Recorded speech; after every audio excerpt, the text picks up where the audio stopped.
Mark thought he was discarding a burden.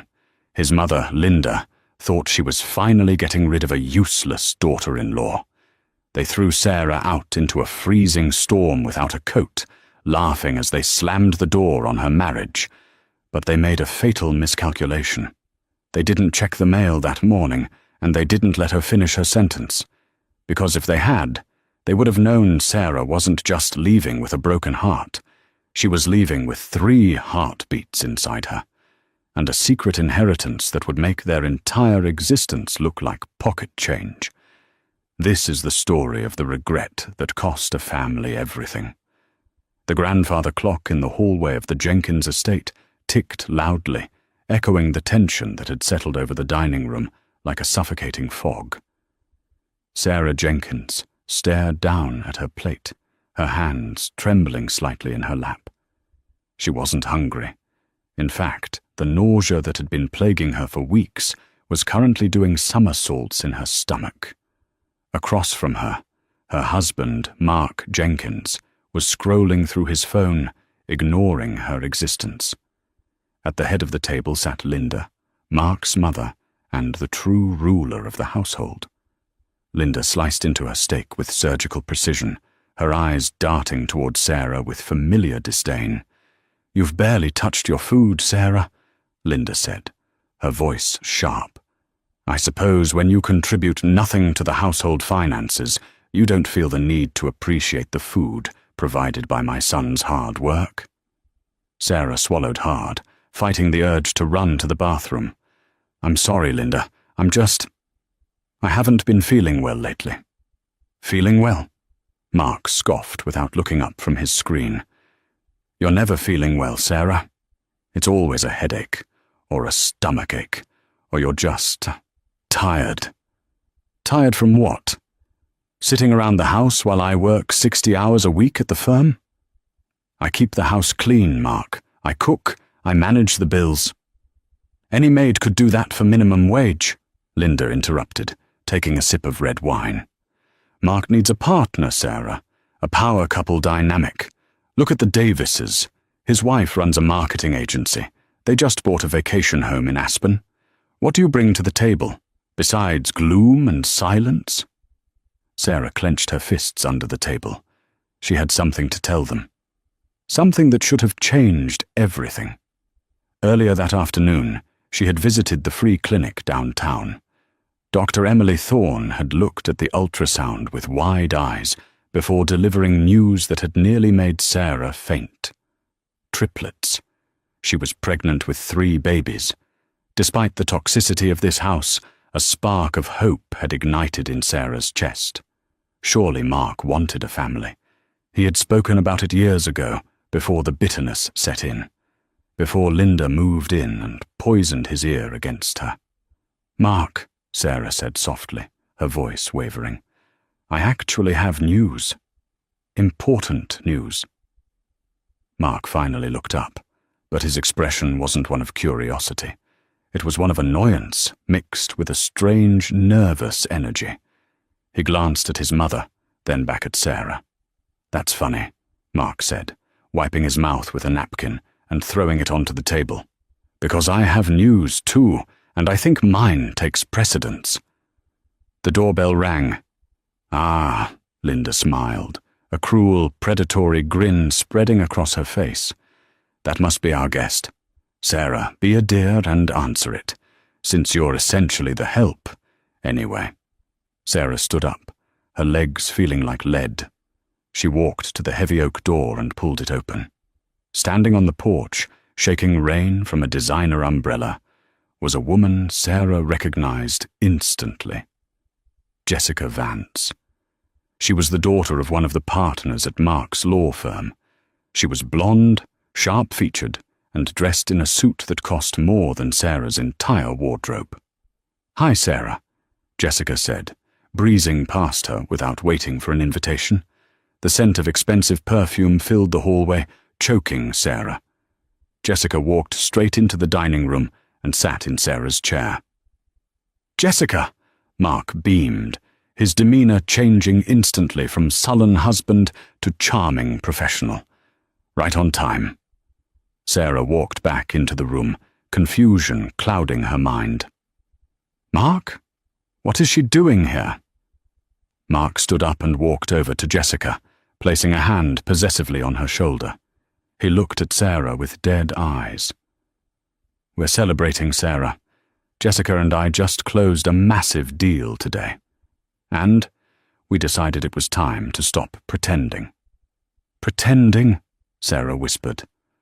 Mark is leaving you, dear, Linda announced, cutting into her steak again as if discussing the weather. Finally. It's been a long time coming. Jessica is a woman of status. She has a future. You? You're an anchor, dragging my son down. Sarah felt the room spin. Mark, is this true? Look at you, Sarah, Mark sneered, gesturing at her faded cardigan and messy bun. You're pathetic. Jessica understands ambition. We've been seeing each other for 6 months. She's pregnant with my child, a singular, strong heir. We need this house for a real family. The lie hung in the air. Jessica smirked, resting a hand on her flat stomach. It's true, Sarah. Mark needs a woman who can give him a legacy, not a charity case. Sarah's hand instinctively went to her own stomach. 3. She had 3 of his children growing inside her right now. Mark, Sarah said, her voice trembling but gaining volume. You can't do this. You don't understand. I went to the doctor today. I don't care, Mark roared, slamming his hand on the table. The silverware rattled. I don't care if you're sick or dying or found a stray cat. I want you out. Now. It's raining, Sarah pleaded, looking toward the dark window. I have nowhere to go. My parents are gone. You cut me off from my friends. I have no money in my account. Not my problem, Linda said, standing up. She walked over to the sideboard and picked up a brown envelope. She tossed it at Sarah's feet. There are divorce papers in there. Sign them, and maybe Mark will give you a few $100 for a motel. Refuse, and we'll drag this out in court until you starve. Get out, Mark said, his voice cold. Jessica is moving in tonight. Sarah looked at the 3 of them, the husband she had loved, the mother-in-law who despised her, and the woman stealing her life. She realized then that telling them about the triplets wouldn't save her marriage. It would only trap her children in a house of hate. She didn't pick up the envelope. She simply turned around. You will regret this, Sarah said quietly. The only thing I regret is meeting you, Mark laughed. He grabbed her arm, marched her to the front door, and shoved her. Sarah stumbled, catching herself on the railing as she fell onto the wet concrete of the porch. The door slammed shut behind her, the sound echoing like a gunshot. The rain in Seattle was unforgiving in November. It wasn't just water, it was liquid ice that seeped into the marrow of your bones. Sarah walked for 3 miles, her canvas sneakers soaked through within minutes. She clutched her stomach, shielding the tiny lives inside her from the cold. I have to survive, she told herself. Not for me. For them. She reached a 24-hour diner near the bus station, a place called Sal's Stop. She had $5 in her pocket, change she had scrounged from the laundry jar. She sat in a booth in the back, shivering violently. A waitress named Brenda, a woman in her 50s, with kind eyes and a name tag that was slightly crooked, approached her. Honey, you look like you've been swimming in the Sound, Brenda said, pouring a mug of hot coffee before Sarah even ordered. On the house. You need it. Thank you, Sarah whispered, wrapping her frozen hands around the mug. You in trouble? Brenda asked, lowering her voice. My husband. He kicked me out. Replaced me. Brenda sighed, a sound of weary experience. Men like that always get theirs, honey. It just takes time. You got a place to sleep? No. Brenda hesitated, then pulled a slip of paper from her apron. There's a shelter 3 blocks over. St. Mary's. It's clean and they don't ask too many questions. Ask for Sister Clarence. Tell her Brenda sent you." Sarah nodded, tears welling up again. "Thank you." As she stood up to leave, the world suddenly tilted on its axis. The stress, the lack of food, and the pregnancy overwhelmed her system. Sarah's vision went black, and she crumpled to the diner floor. When Sarah opened her eyes, she was staring at a white, tiled ceiling. The smell of antiseptic was strong. "She's waking up," a calm voice said. Sarah tried to sit up, but a gentle hand pushed her back. She was in a hospital bed. Standing over her was a doctor she didn't recognize, and a man in a sharp grey suit holding a briefcase. "Mrs. Jenkins, I'm Dr. Phillips," the doctor said. "You collapsed from exhaustion and dehydration. You're at Mercy General. You and the babies are fine, but you need rest." "Babies," Sarah croaked. "You know?" "Yes," Dr. Phillips smiled warmly. "Triplets. Quite the surprise. We've given you some IV fluids. But this gentleman has been waiting to speak with you. He says it's urgent legal business." Sarah's heart hammered. Had Mark sent his lawyers to threaten her already? The man in the suit stepped forward. He looked to be in his 60s, with silver hair and wire-rimmed glasses. He didn't look like the sharks Mark worked with. He looked dignified. "Mrs. Sarah Jenkins?" he asked. "Yes." "Look, I don't have a lawyer yet. And if Mark sent you, I don't know a Mark Jenkins," the man said, his voice smooth and professional. "My name is Arthur Sterling. I am the senior executor for the estate of the late Archibald Vance." Sarah frowned. "Vance? I think that was my grandmother's maiden name. But I don't know an Archibald." "He was your great-uncle," Arthur explained, pulling a thick document from his briefcase. "He passed away last week in Zurich. He was a very private man, estranged from the family for decades. He made his fortune in rare earth minerals and tech investments in the 80s. Sarah was confused. "Okay. Did he leave me something? A keepsake?" Arthur Sterling adjusted his glasses and looked at her with a solemn intensity. Archibald had no children.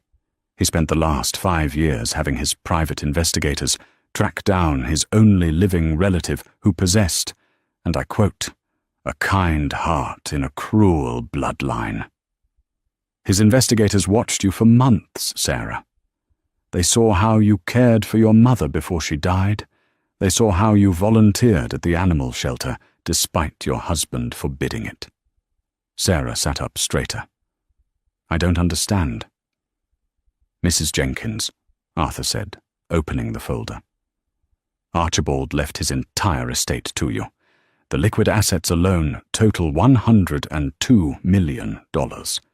There is also a property portfolio including a chateau in France and a penthouse here in downtown Seattle." The room went silent. The heart monitor beeped steadily, the only sound in the universe. 100 million, Sarah whispered. "Tax-free, as the taxes were settled by the estate trust in Switzerland," Arthur confirmed. "However, there is a condition." "A condition?" "Yes. Archibald despised weakness. He knew your husband was, pardon my language, a leech. The will stipulates that for you to access the funds immediately, you must prove that you are independent of any parasitic influences. You must not be under the financial control of another." Sarah let out a short, hysterical laugh. "Well, Mr. Sterling, you're in luck. My husband threw me out into the street 4 hours ago. I have $5 to my name. I am entirely independent." Arthur Sterling's expression shifted from professional neutrality to a look of fierce protectiveness. He closed the folder with a snap. "In that case, Mrs. Jenkins," Arthur said, pulling out a gold fountain pen, "we have some paperwork to sign. And then, I believe we need to get you out of this hospital gown and into something more appropriate for the richest woman in Seattle. And regarding your husband, do you want me to destroy him legally? Sarah looked down at her hands. She thought of Mark's sneer. She thought of Linda's cruelty. She thought of Jessica sitting in her chair. Then she touched her stomach, thinking of the 3 children who would need a strong mother. Not yet, Sarah said, a cold fire lighting in her eyes. He doesn't know about the money. He doesn't know about the triplets. I want him to think he won. And when he's at his highest point, I want to take the ladder away. Arthur Sterling smiled, a shark-like grin that was terrifying and comforting all at once. I am at your service, madam. The transformation didn't happen overnight, but it began the moment Sarah stepped out of Mercy General Hospital. She wasn't wearing the rags she'd arrived in. Arthur Sterling had procured an outfit for her. Simple, elegant cashmere that felt like armor against the Seattle chill. Arthur's black town car waited at the curb. As the driver held the door, Sarah caught a reflection of herself in the tinted window. She looked pale, yes, and tired. But the haunted look in her eyes was gone, replaced by a steely resolve. She was carrying 3 lives and a 9-figure fortune. She could no longer afford to be weak. "Where to, Mrs. Jenkins?" Arthur asked, sitting beside her. "Sarah," she corrected gently. "Just Sarah. And Arthur? Take me to see my new home." The penthouse Archibald Vance had left her occupied the entire top 2 floors of the Obsidian Tower, a glass needle piercing the downtown skyline. It was a fortress of luxury that Mark could only dream of. The private elevator opened directly into a foyer, boasting Italian marble floors and a panoramic view of Puget Sound that took Sarah's breath away. It was silent. It was safe. It was hers. Over the next month, Sarah's life became a bizarre duality of extreme wealth and careful hiding. Her belly was growing at an alarming rate. Dr. Phillips warned her that a triplet pregnancy was high risk and required absolute rest as she entered the 2nd trimester. Arthur became her lifeline. He hired a private staff, a chef to ensure she gained the necessary weight, a housekeeper, and a highly recommended doula named Maria, all bonded by strict non-disclosure agreements. Sarah spent her days in the solarium, attending virtual meetings with financial advisors, learning about the empire she now controlled. She was no longer just a discarded wife. She was becoming a CEO. Meanwhile, across town in the Jenkins household, the victory lap was in full swing, though cracks were already appearing in the veneer. Linda was initially thrilled to have Jessica in the house. Jessica was the daughter of a law partner. She came from good stock. But Linda quickly realized that Jessica was not Sarah. Sarah had been meek, eager to please, and easily cowed into doing the housework. Jessica was a whirlwind of demands. "Linda," Jessica snapped one morning, throwing a piece of burnt toast back onto the plate. "This is inedible. Also, the guest room, my room, is too drafty. I need Mark to install triple glazing before the baby arrives. My child cannot be subjected to drafts." Linda bristled. Sarah never complained about the drafts. "Well, look where Sarah ended up," Jessica retorted, sipping a green juice she'd made Linda prepare. "Mark needs a wife who demands the best, not one who settles for mediocrity.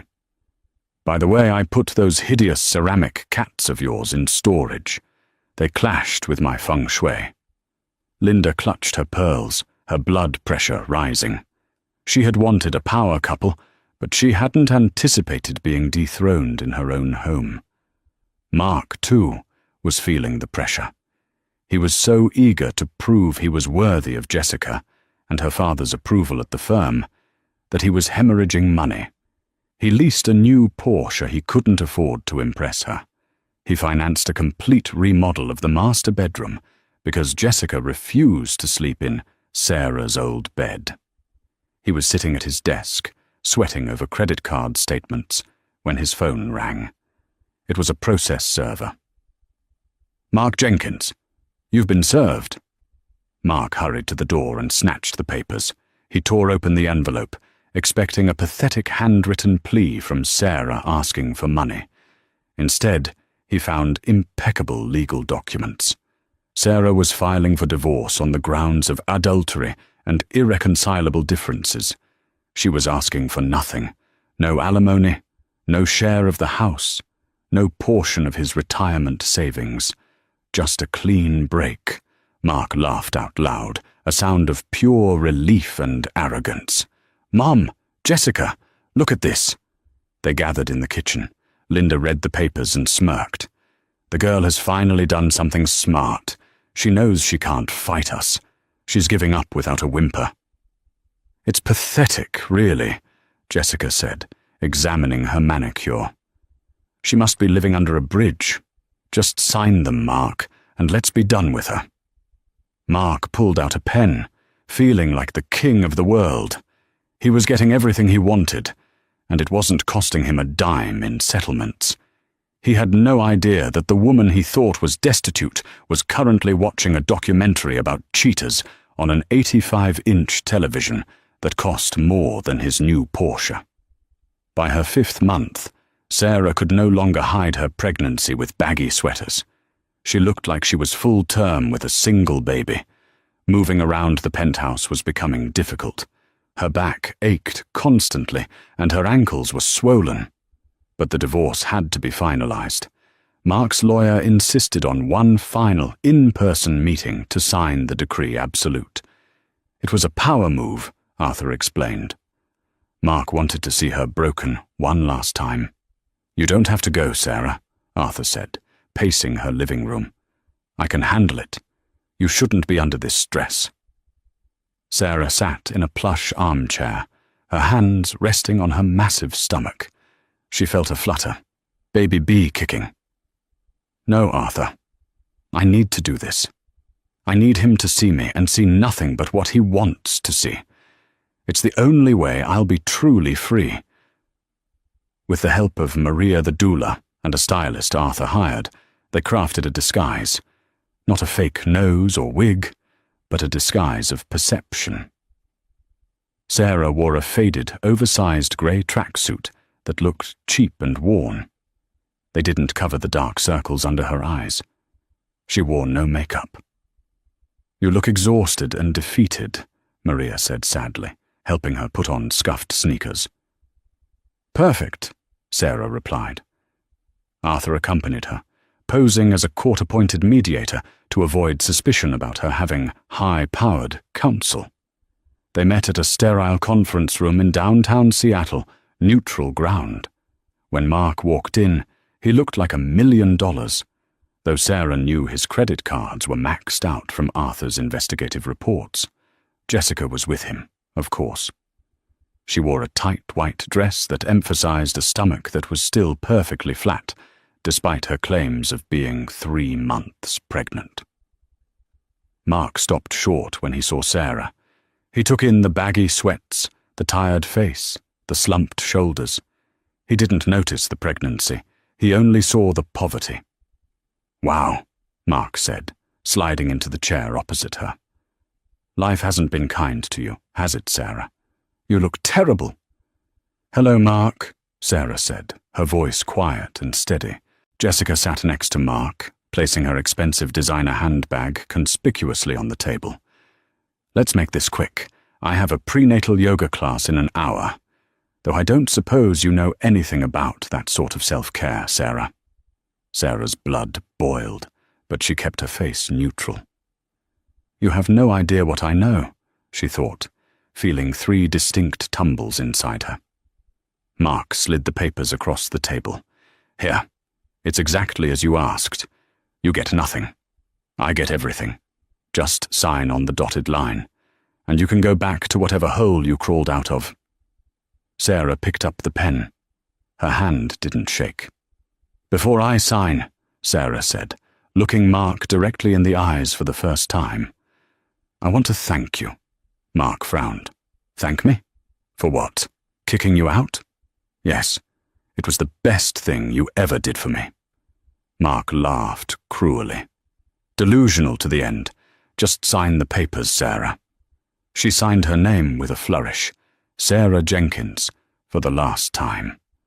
As Arthur gathered the papers, Mark stood up, buttoning his suit jacket. Well, that's that. Good luck, Sarah. Try not to starve. Jessica stood up and patted her flat stomach. Oh, Mark, honey, I think the baby just moved. He's excited to be free of the baggage. Mark's eyes lit up with an adoration that Sarah recognized. It was the look he used to give her before Linda moved in. Really? Already? He's going to be a strong one, just like his dad. Sarah watched the performance with a new set of eyes. She saw the slight hesitation in Jessica's movement, the way her hand didn't quite cradle a bump that wasn't there. It was subtle, but to a woman currently carrying 3 actual babies, it looked performative. Sarah slowly stood up. The effort made her wince visibly, which Mark interpreted as weakness. Goodbye, Mark, Sarah said. Enjoy your freedom while it lasts. She turned and walked out of the conference room, Arthur at her elbow. As they reached the elevator, the heavy oak doors of the conference room didn't quite close all the way. Sarah heard Jessica's voice, sharp and complaining. God, did you see her shoes? Disgusting. Mark, we need to stop by Cartier on the way home. I deserve a congratulations on the divorce bracelet. And don't get the cheap one this time. Then, Mark's voice, sounding strained. Jess, honey, can we wait until next month? The bonus from the merger is delayed, and the remodel is costing double what the contractor quoted.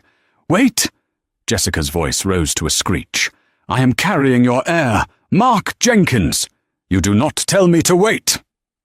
Sarah stepped into the elevator, and the doors slid shut, cutting off the sound of Mark's rapidly unraveling paradise. Arthur looked at her in the quiet elevator. Are you all right? Sarah placed both hands on her enormous belly, feeling the vibrant, chaotic life within. A genuine smile broke across her face, transforming her tired features into something radiant. I'm fantastic, Arthur, she whispered. He's drowning, and he doesn't even know it yet. Now let's go buy 3 cribs, the best ones money can buy. 3 months later, a storm raged over Seattle, mirroring the chaos inside the Jenkins household. Mark was sitting at the kitchen table, his head in his hands. The remodel was stalled halfway through because the contractor had walked off the job after 2 bounced checks. The master bedroom was a construction zone of exposed drywall and dust. Jessica was screaming. I cannot live in this squalor, Mark, she shrieked, stepping over a pile of debris in her stilettos. My father is asking why you haven't made partner yet. He's asking why my engagement ring is a cubic zirconia. It's not cubic zirconia, Jess. It's high-grade diamond simulant. It's fake, like you. She threw the ring at him. It bounced off his chest and clattered onto the unfinished floor. Linda, huddled in the corner in a bathrobe that had seen better days, tried to intervene. Now, Jessica, dear. Mark is doing his best. The economy is just— Shut up, you old hag, Jessica snapped. You're just another mouth to feed. If you were useful, you'd be out selling that tacky jewelry of yours to fix this mess. Linda gasped, clutching her chest. She looked at Mark, waiting for him to defend her, waiting for him to tell Jessica not to speak to his mother that way. But Mark just stared at the floor, defeated. He was terrified of losing Jessica, because he had already lost everything else. Suddenly, a loud banging on the front door silenced the argument. Mark walked to the door, dread pooling in his stomach. He opened it to find 2 large men in jumpsuits. Mark Jenkins? One asked. Yes? We're here for the Porsche and the grand piano, repossession order. No, you can't, Mark stammered. I just need another week. Keys, the man said, holding out a hand. Jessica watched from the hallway as Mark's status symbol was towed away into the rain. She looked at him with pure, unadulterated disgust. "I think I'm feeling faint," Jessica said, dramatically, clutching her stomach. "The stress. The baby." Mark rushed to her. "Jess, are you okay?" "I need to go to my parents' house," she said coldly. "I can't be around this failure. It's bad for the air." She left him there, standing in the rain, watching the last of his dignity disappear down the street. He didn't know it yet, but there was no baby. Jessica had never been pregnant. She had been playing the long con to get a ring and access to his accounts, but the well had run dry faster than she anticipated. 5 miles away, in the VIP wing of Mercy General, the atmosphere was entirely different. It was a flurry of controlled, expensive chaos. Sarah had gone into labor 2 weeks early. The pain was blinding, a searing fire that ripped through her body, but she wasn't alone. Arthur was pacing in the waiting room like a nervous grandfather. Maria, her doula, was wiping her forehead with lavender-scented cloths. Dr. Phillips had assembled a top-tier neonatal team. "You're doing great, Sarah," Dr. Phillips said, her voice calm over the beeping monitors. "Baby A is ready. Push." Sarah gritted her teeth, channeling every ounce of rage, sorrow, and love she had felt over the last year. She pushed for the life she was building. At 11:42 p.m., Leo was born, a screaming, red-faced boy with lungs of steel. At 11:46 p.m., Noah followed, smaller, quieter, with eyes that seemed to look right into her soul. At 11:52 p.m., Emma arrived, the smallest of the three, a tiny warrior fighting for her first breath. As the nurses cleaned them and placed all three on Sarah's chest for a brief moment before the NICU checks, the room fell silent. Sarah looked at the 3 tiny faces. They had Mark's nose, but they had her chin. They were perfect. Arthur was allowed in an hour later. The hardened lawyer, who had stared down corporate raiders and hostile takeovers, teared up when he saw Sarah holding Leo. "They are beautiful, Sarah," he whispered. "They are safe," Sarah corrected, her voice raspy but fierce. "And no one, not Mark, not Linda, will ever hurt them." "Arthur, is the trust fund set up?" "Ironclad," Arthur promised. "They are the wealthiest triplets on the West Coast, but more importantly, they have a mother who would burn the world down for them." Sarah kissed Leo's forehead. "Let the world burn then. We'll be watching from the penthouse." 6 months had passed since the birth of the triplets. Mark Jenkins was a shadow of his former self. He had been demoted at the law firm to a junior associate position, a humiliation usually reserved for fresh graduates. He was drowning in debt.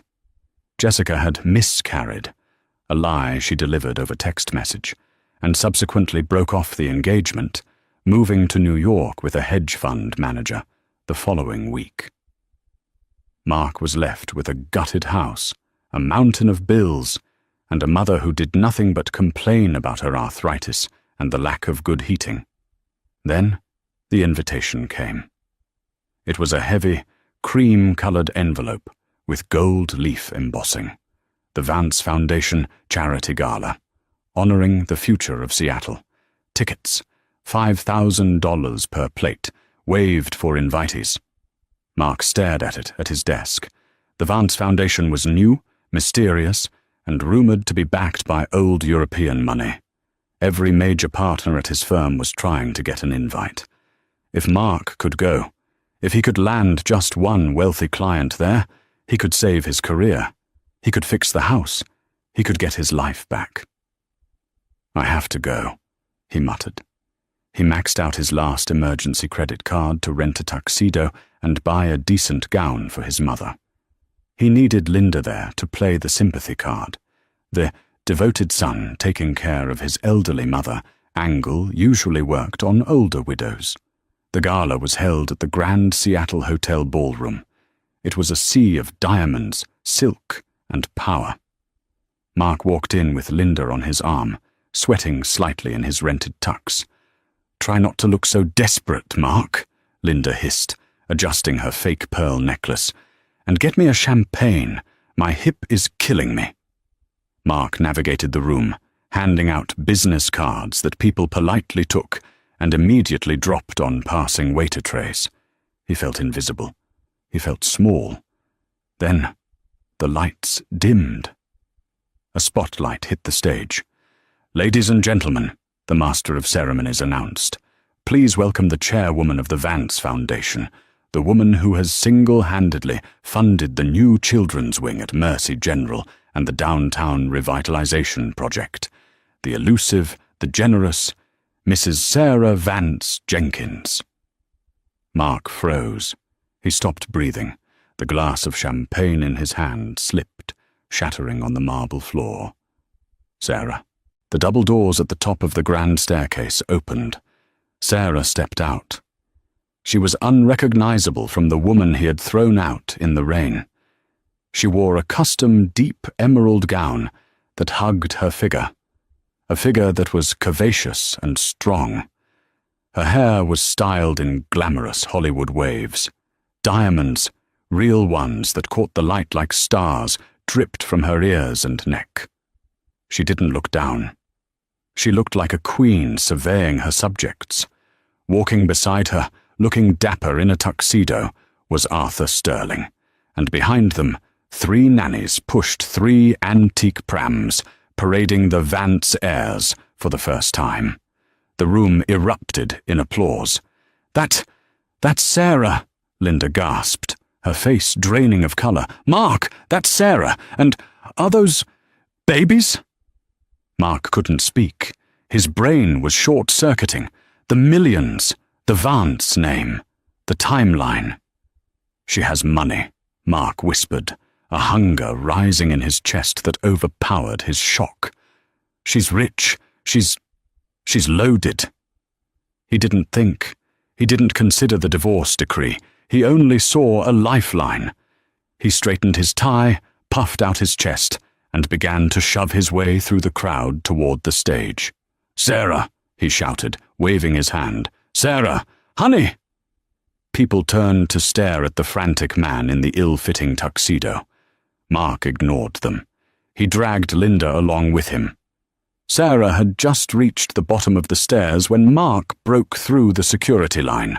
He stopped 5 feet away from her, panting. "Sarah!" Mark beamed, putting on his best charming smile, the one that used to work.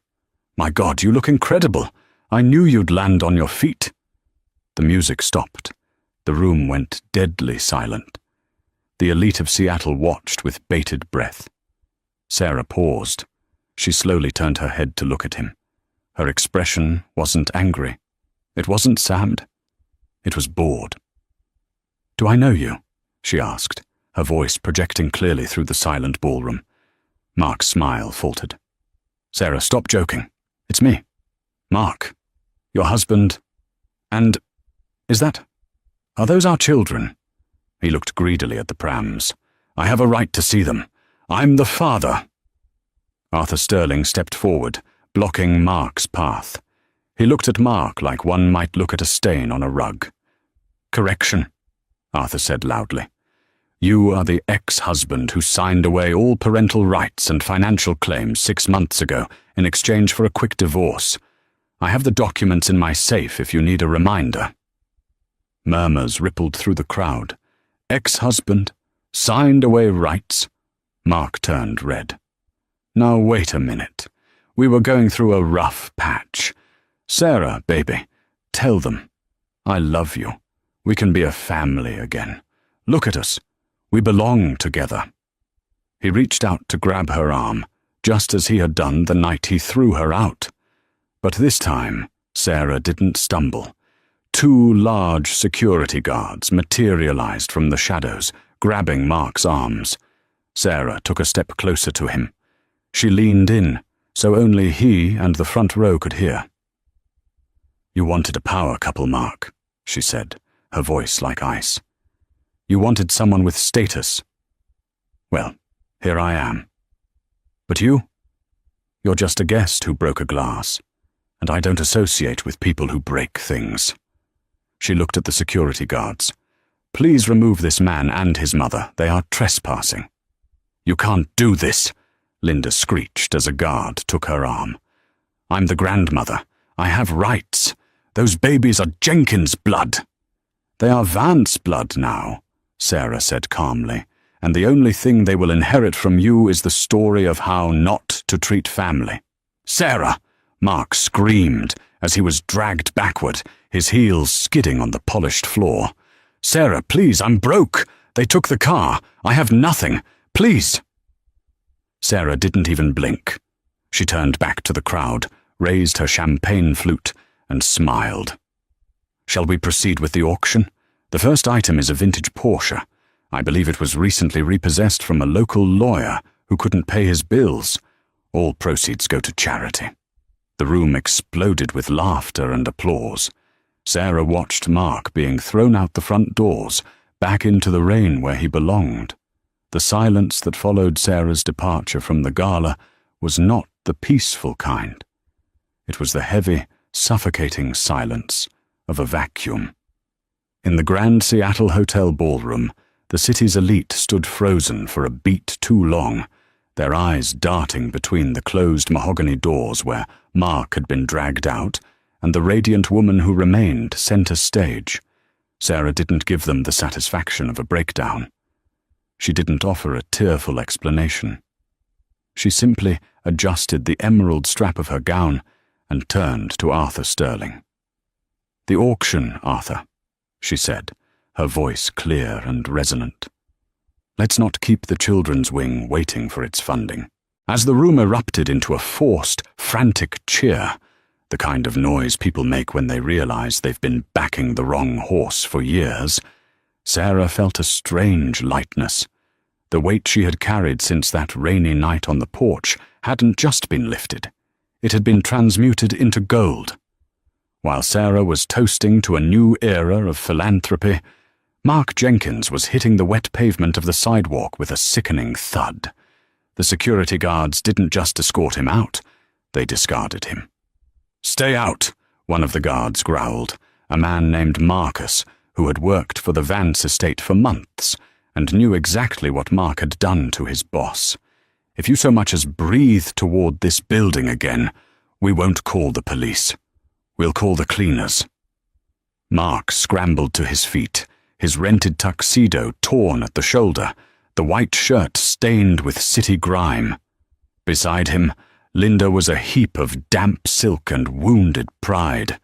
She was wailing, a high-pitched, keening sound that drew the attention of the paparazzi waiting by the valet stand. Flashbulbs began to pop. Mark shielded his eyes, but it was too late. By morning, the images would be everywhere. The disgraced attorney and the mother who lost a fortune. We have to go back in there, Mark, Linda shrieked, clutching his arm. She's our meal ticket. Those are your children. You have a right to that money. Think of my jewelry, Mark. Think of the house. There is no house, Mom, Mark roared, finally snapping. He shook her off with such force she stumbled back against a lamppost. Don't you get it? She played us. She sat in that room 6 months ago and let us sign her life away because she already had a better one waiting. He looked up at the glowing penthouse of the obsidian tower in the distance. He had spent his whole life trying to climb a mountain, only to realize Sarah had been born at the summit, and he'd been the one dragging her down. The following Monday was the execution of the final blow. Mark arrived at his firm, Jenkins and Associates, a name he had fought so hard to keep, only to find his keycard didn't work. 2 junior associates, boys he had bullied and belittled for a year, stood behind the glass doors, watching him with smirks. His senior partner, Mr. Vance, no relation to Archibald, but a man who valued optics above all else, met him in the lobby. He didn't invite Mark to his office. You're done, Mark, Vance said, tossing a cardboard box at Mark's feet. The firm is rebranding. We can't have the Jenkins name associated with a man who is currently trending on Twitter for being a deadbeat father to the Vance triplets. They're my kids, Mark pleaded. I can get custody. I can get a piece of that inheritance. You signed a document, Mark. I saw the copies. You waived every right. You are a legal ghost in their lives. And frankly, you're a liability to mine. Get out. Mark spent the next 3 months in a haze of cheap scotch and mounting litigation. Because he had no income, the bank moved with predatory speed. The Jenkins family home, the house where Linda had lorded over Sarah, the house where they had laughed while Sarah packed her one small suitcase, was stripped of its furniture. Mark sat on the floor of the empty living room, surrounded by the shadows of the remodel that was never finished. The drywall was still exposed. The grand piano was gone. Linda sat in the kitchen on a folding chair, the only piece of furniture left. She had stopped screaming weeks ago. Now, she just stared at the wall, muttering about how Sarah must have used witchcraft to steal Archibald's heart. She didn't use witchcraft, Mum, Mark whispered, staring at a discarded ultrasound photo he'd found in the trash, a photo he had ignored when Sarah tried to show it to him. She just used us. She let us be exactly who we are, and we destroyed ourselves. When the sheriff arrived to change the locks, Mark and Linda had nowhere to go. Jessica, the woman Mark had thought was his future, had blocked his number and disappeared into the New York social scene with a man whose net worth made Mark's former salary look like a paperboy's tip. Mark ended up in a 2-bedroom apartment in a part of town he used to avoid. He took a job at a cut-rate personal injury firm, filing paperwork for car accidents. His days were spent in a windowless cubicle, and his nights were spent listening to his mother complain about the smell of the hallway and the lack of a maid. While Mark was sinking into the grey reality of his own making, Sarah was building a fortress of light. The triplets, Leo, Noah, and Emma, were the centre of a world that was as disciplined as it was loving.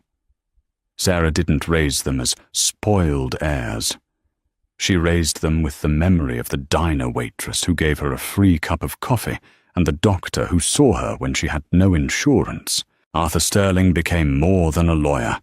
He became the grandfather the children never had. He taught Leo how to play chess, Noah how to appreciate the nuances of a contract, and Emma how to lead with a velvet glove over an iron fist. Sarah's influence in Seattle grew. She didn't just give money, she gave her time. She founded the New Start Initiative, a foundation that provided legal and financial aid to women escaping domestic and financial abuse. She became the woman she had needed on that rainy night. One afternoon, when the triplets were 5 years old, Sarah took them to a public park, one she had recently refurbished and donated to the city. She sat on a bench, watching them run through the grass. They were happy. They were safe. A man walked by, pushing a cart of trash. He was hunched over, his clothes worn, his hair thinning and grey. He stopped for a moment, his eyes catching the sight of the 3 children. He lingered a second too long, a look of profound, agonizing recognition crossing his face. It was Mark. He had been reduced to community service, or perhaps a low-level municipal job. She didn't care enough to check the details of his fall anymore. Sarah didn't hide. She didn't call security. She simply put on her sunglasses and looked at him. Mark saw her. He saw the diamonds on her hand, the peace in her eyes, and the 3 beautiful lives that looked exactly like the man he used to be, but with the soul of the woman he had hated. He opened his mouth as if to speak, to apologize, to beg, to claim, but no sound came out. What could he say? "I'm sorry I thought you were worthless. I'm sorry I didn't want the children I now realize are worth $100 million. Sarah didn't wait for him to find the words. She stood up and whistled for the kids. "Leo, Noah, Emma. Time to go, loves. We have a gala to prepare for." The children ran to her, clutching her hands. They walked past Mark as if he were nothing more than a statue, a relic of a past that had no place in their future. As they climbed into the waiting town car, Emma looked back at the man by the trash cart. "Mummy, why was that man crying?" she asked innocently. Sarah pulled her daughter close and kissed the top of her head. "Some people don't know the value of what they have until the wind blows it away, sweetheart. Always remember to be kind to the things you love." The car pulled away, leaving Mark Jenkins standing in the middle of a park that bore his ex-wife's name, surrounded by the laughter of children who would never know his face. Years later, Sarah sat in the library of her estate, looking over the final trust documents for the Triplets' 21st birthdays. Arthur, now in his late 80s but sharp as ever, sat across from her. "You've done it, Sarah," he said, tapping the papers. "The Vance legacy is secure. And the Jenkins name? It's been officially removed from every public record of the children's birth. They are Vances, through and through." "It was never about the name, Arthur," Sarah said, looking at a framed photo of the three of them in their graduation gowns. "It was about the cycle. I broke it. They won't grow up thinking people are disposable. They won't grow up thinking money is a weapon." She walked to the window. The Seattle rain was falling again, but the glass was thick and the hearth was warm. She thought about the $5 she had in her pocket that night at the diner. She thought about Brenda, the waitress. She had tracked Brenda down years ago and bought her the diner, ensuring she never had to work a double shift again. Revenge, Sarah realized, wasn't about the gala. It wasn't about Mark's poverty or Linda's bitterness. The sweetest revenge was the fact that she had forgotten them. She had lived a life so full, so rich in love and purpose, that the man who had tried to destroy her had become a ghost, a faint, flickering image in the rear-view mirror of a life moving forward at the speed of light. Sarah Jenkins was dead. Sarah Vance was alive. And as she watched her children walk through the garden below, she knew that the $100 million was the least valuable thing she had inherited. She had inherited her own life. And that is the incredible journey of Sarah Vance, a story that reminds us that your current situation is never your final destination. Mark thought he was taking out the trash, but he ended up throwing away the only real value his life ever had. Sarah took that rejection and used it as fuel to build an empire, proving that the best way to get even is to get ahead and stay there.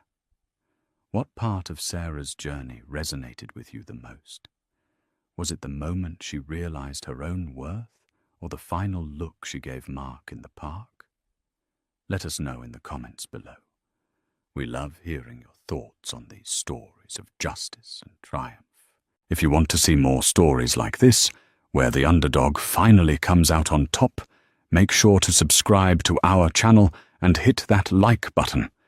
It really helps us bring you more high-quality drama and real-life lessons every single week. Click the notification bell so you're the first to know when our next story drops. Thanks for watching, and remember, never let anyone tell you what you're worth. Only you hold the pen to your story.